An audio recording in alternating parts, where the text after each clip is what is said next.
concretamente onte no pleno de Redondela, no último pleno do ano, poñese como exemplo a OMIX do Concello de Soutomaior, un servizo que está funcionando perfectamente, falando non de comparativas, non, pero sino que sí que se pedía no pleno de onte que se fixeran unhas actividades para a xuventude, pois, por exemplo, poñían como exemplo como fan no Concello de Soutomaior, un servicio da OMIX que funciona ás mil maravillas. Sí, a verdad é que sí, é que funciona moi ben. A OMIX é un deses servicios que temos que funcionan fenomenal, que temos unha funcionaria que é fantástica e unha concelleira tamén que fai moitas cousas xunto coa educación e a de cultura, non? E a de muller. Son tanto a OMIX como a biblioteca son dúas pezas fundamentales no noso organigrama, non? A da OMIX fan moitísimas actividades, moitísimas durante todo o ano, cursos de formación, actividades para xóvenes, para menos xóvenes.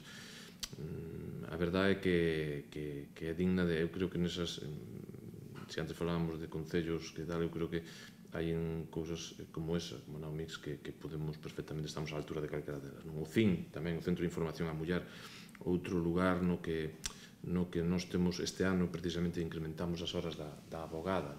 Ahora que neste momento algún concello está eliminando este tipo de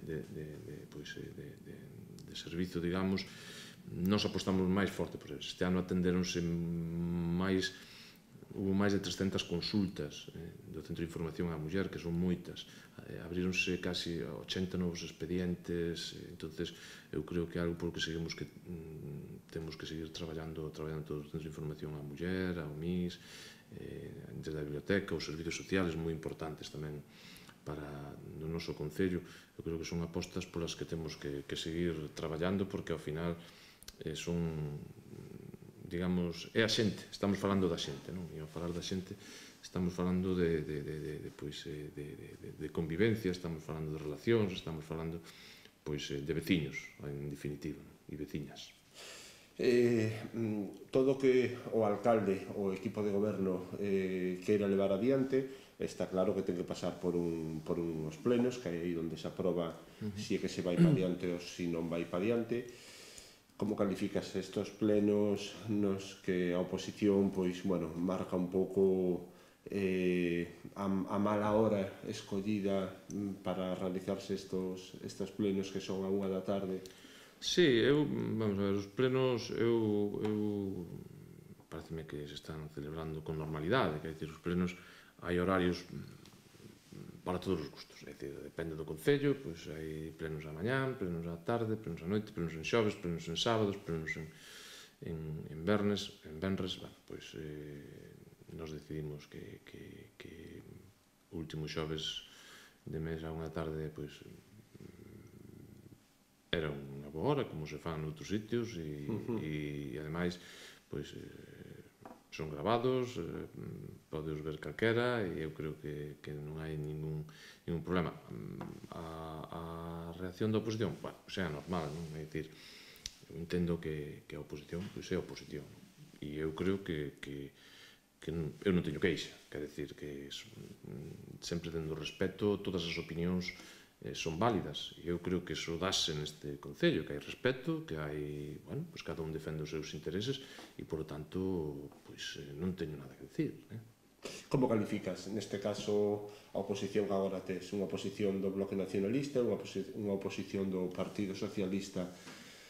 Imagínome que, como ben dices, unha oposición que a veces está non para dificultar, pero senón para propoñer tamén temas en riba da mesa, como tamén moitas veces propoñen. Como vos vedes vos diante da oposición que tenes? Vamos a ver, a oposición non nos podemos desengañar, a oposición ten que facer oposición, pero aquí e en todos os concellos, senón non sería oposición, sería goberno, non? E, por tanto, eu creo que desde a oposición teñen que controlar o goberno e teñen que ter as súas propostas, que, por certo, nós apoiamos moitas propostas da oposición. Aí eles desde a oposición fanse reivindicacións que nós levamos apoiado no pleno. Quer dicir, non por ser oposición o que propoñan ten que ser malo, senón que as cousas boas e que a nós nos parecen boas para o noso concello e para os nosos veciños, nós apoiámolas. igual que a veces eles teñen apoiado pois, algunha nosa. Non? Por lo tanto, eu creo que cada un ten que fazer o seu papel. Eso sí, o goberno está para gobernar e entonces moitas veces ten que gobernar incluso pois, en contra da oposición. É dicir, non os pareceres van a ser sempre iguais e, polo tanto, a nos se elixiron para gobernar. E para eso estamos e para tomar decisións. Non? Unhas veces coinciden coa oposición, outras veces non, pero en todo caso as decisións temos que tomar nós e a quen lle van a pedir responsabilidades ao final vai ser o equipo de goberno. Este 2016 o Concello de Soutomaior firma un convenio dun taller de emprego.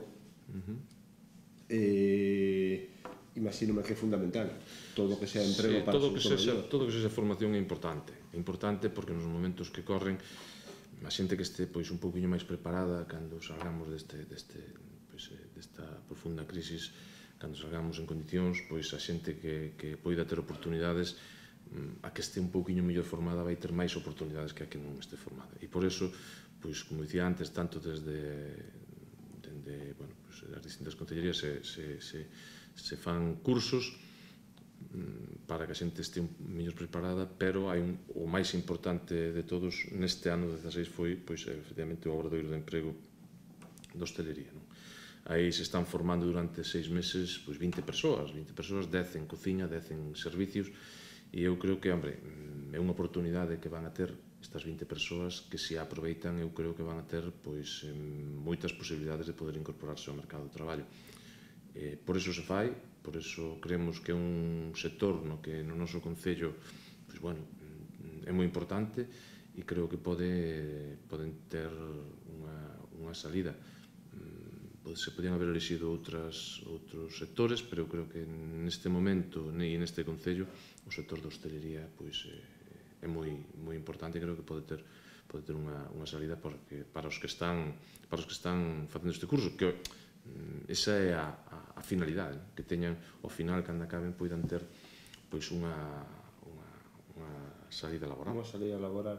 Tamén se firma o convenio, ainda hai moi pouco, coa Fundación La Caixa para estas axudas aos máis necesitados.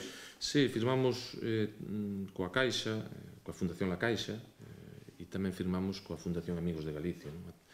A través destes dous convenios e o que aporta o Concello, este ano se repartiron durante todo este ano máis de 25.000 kilos de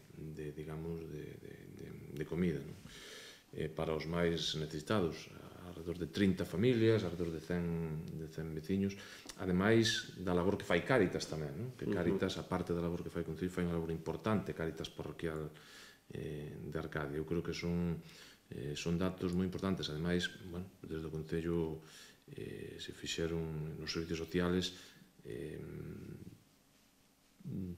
para emerxencias sociales, para temas de emerxencias se destinaron máis de 18.000 euros, entre compras de electrodomésticos para xente que se lle estropea, que non pode renovalo, pagos de recibos de luz ou de auga, ou para alugueres, se destinaron para alugueres máis de 6.000 euros para que algunha xente incluso non fora non sufrira desafiuzamento.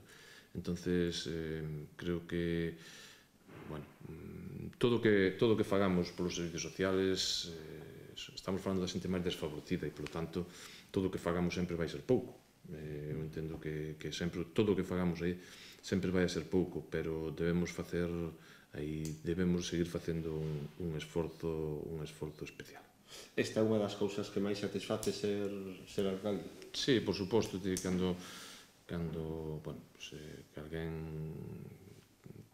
chega que non pode pagar un tipo de recibo, que se romperon unhas gafas que non pode repoñelas e que lle fan falta, que para iso están os servicios sociais, non? Desde logo, esa decisión non está moi, por suposto, non? Iso é unha decisión que toman os servicios sociais unha vez que examinan a cada familia, non? Isto non é algo aleatorio, senón que é algo que se fai porque é necesario, non? E, polo tanto, non son eu que ano decido, pero sí que é un servicio que funciona e que atende a ese tipo de xente, de veciños e de veciñas que por calquer circunstancia da vida lle pode pasar a calquera e que poden necesitar a axuda dos demais.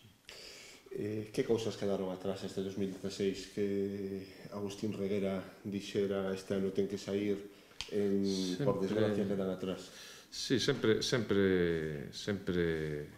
cousas, é dicir, cousas e quedan moitísimas cousas por facer.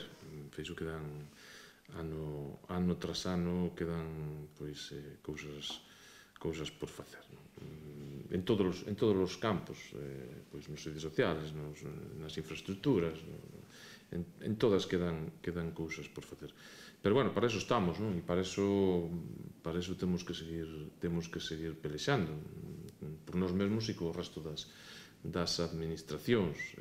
Temos cousas seguramente aí pendentes en riba da mesa, como pode ser a glorieta da entrada en Arcade, que é unha petición que ven anos atrás. Temos unha petición que se fixo desde con unanimidade da corporación, que foi a través dos grupos de oposición, de ver se somos capaces de facer paso de peóns con seus semáforos na entrada da Arcade, pero na entrada de Pontevedra. Temos pendentes o acceso ao novo instituto, que tamén espero que por parte da Diputación poidamos acadala.